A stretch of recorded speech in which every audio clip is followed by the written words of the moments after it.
भक्तों ओम नमः शिवाय, श्री शिवाय नमस्तुभ्यम, जय श्री महाकाल। जी हाँ भक्तों, क्या आपके भी घर में कोई ऐसा व्यक्ति है जिसका विवाह नहीं हो पा रहा? आप लोग बहुत ज़्यादा परेशान हैं उसके विवाह के लिए कि आखिरकार इसका जो विवाह है वो हो क्यों नहीं पा रहा। जब भी आप प्रयास करते हैं इसके विवाह के लिए कि इसका जो विवाह है वो हो जाए, लेकिन कोई ना कोई अड़चन, कोई ना कोई समस्या आ जाती है जिसके कारण उस व्यक्ति का जो विवाह है ना वो रुक जाता है, कहीं से भी कुछ हो जाता है लेकिन हो नहीं पाता है। आपने क्या कुछ नहीं किया, आपने बहुत ज़्यादा पंडितों से मिल लिए, बहुत ज़्यादा उसकी कुंडली भी मिलवा ली, लेकिन कोई ना कोई समस्या आ रही है जिसके कारण उसका विवाह है ना उसमें अड़चन आ रही है। हर एक चीज़ सही चल रही होती है, हर एक चीज़ ठीक चल रही होती है, लेकिन अंत में आके कुछ ना कुछ ऐसा होता है जिसके कारण उसका जो विवाह है वो होते होते रह जाता है। तो आपको टेंशन लेने की ज़रूरत नहीं है। आज जो मैं आपको उपाय बताने वाला हूँ, अगर आपने केवल और केवल इसी बस को कर लिया तो अवश्य रूप से मनोकामना आपकी पूरी होनी ही होनी है। क्या करना है, कैसे करना है, पूरा आपको समझाने वाला हूँ।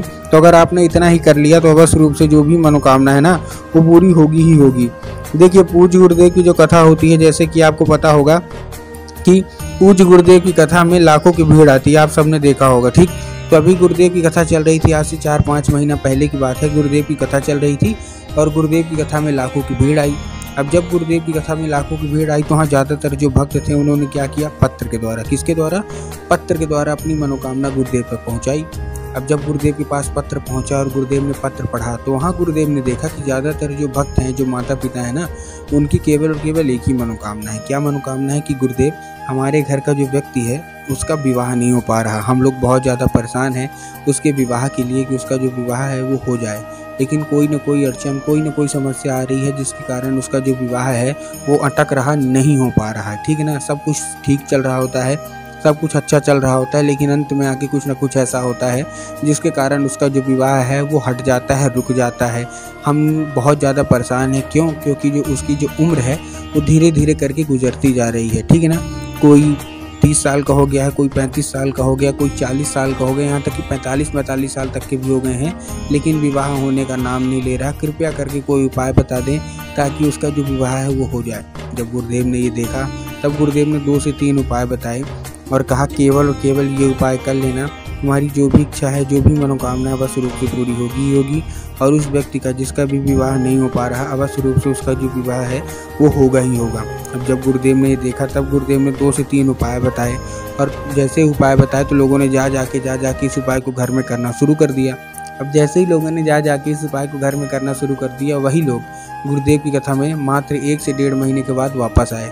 अब जब वही लोग गुरुदेव की कथा में वापस आए तो उन्होंने क्या किया, फिर से एक बार गुरुदेव को पत्र लिखा है, लेकिन इस बार का जो पत्र था ये वाला गुरुदेव को धन्यवाद के रूप में पत्र था कि गुरुदेव धन्य हो आपका, आपके द्वारा बताया गया उपाय हमने कर लिया है, हमारी सारी की सारी जो इच्छा थी, मनोकामना थी, पूरी हो गई है। हमारे घर का जो व्यक्ति था जिसका भी मतलब नहीं हो पा रहा था विवाह, वो विवाह पक्का हो गया है, हम आपको आमंत्रित करने आए हैं, आपका कोटि कोटि धन्यवाद। तो देखिए, जो लोग भी मेरी आवाज़ सुन रहे हैं ना, अगर आपको भी जानना है कि आखिर ऐसा कौन सा उपाय है जिसको करने मात्र से जो भक्त होते हैं उनकी मनोकामना 1 से 1.5 महीने के अंदर पूरी हो जाती है, तो चलिए हम बताते हैं आपको आज की इस वीडियो के माध्यम से कि आपको करना क्या है। तो बस उपाय ध्यान से सुनिएगा, अच्छे से करिएगा। लेकिन उससे पहले चैनल पे अगर पहली बार आए हैं और आवाज़ मेरी पहली बार सुन रहे हैं तो वीडियो कर दें लाइक और चैनल को भी कर लें सब्सक्राइब, ताकि पूजनीय पंडित प्रदीप जी मिश्रा के रोज़ नए नए उपाय जो कि मैं उनकी कथा से सुनता हूँ, श्रवण करता हूँ, सबसे पहले मैं आपको प्राप्त करा सकूँ। ठीक, तो देखिए, जो हमारा सबसे पहला उपाय है, इस उपाय में आपको करना क्या है। जो हमारा सबसे पहला उपाय है, इस उपाय में आपको 3 काली मिर्च और 1 धतूरा लेना है। क्या क्या लेना है, 3 काली मिर्च ले लेना है और 1 धतूरा ले लेना है। ले लिया। अब देखिए, काली मिर्च और काली तिल में ना बहुत सारे लोग कंफ्यूज होते हैं कि काली मिर्च लेना है कि काली तिल लेना है, इसलिए गुरुदेव ने साफ साफ बताया है कि आपको क्या लेना है, आपको लेना है काली मिर्च। ठीक, ले लिया। लेने के बाद आपको करना क्या है, जैसे आपने काली मिर्च ले लिया, 1 धतूरा ले लिया, उसके बाद आप पहुंच जाइए सीधा सीधा शिव मंदिर। अब जैसे आप शिव मंदिर पहुंचेंगे, शिव मंदिर पहुंचने के बाद आपको क्या करना है, दक्षिण दिशा में खड़े होना है और उत्तर की ओर अपना चेहरा कर लेना है। अब देखिए, दक्षिण और उत्तर में बहुत सारे लोगों के मन में कन्फ्यूज़न भी आता है कि दक्षिण क्या है, उत्तर क्या है, हमको थोड़ा साफ साफ बताओ। तब गुरुदेव ने साफ साफ बताया है कि आप जिस भी शिव मंदिर जा रहे हैं उस शिव मंदिर का जिधर साइड जलाधारी होगा, आपको अपना चेहरा उधर साइड करके खड़े हो जाना है। ठीक, खड़े हो गए।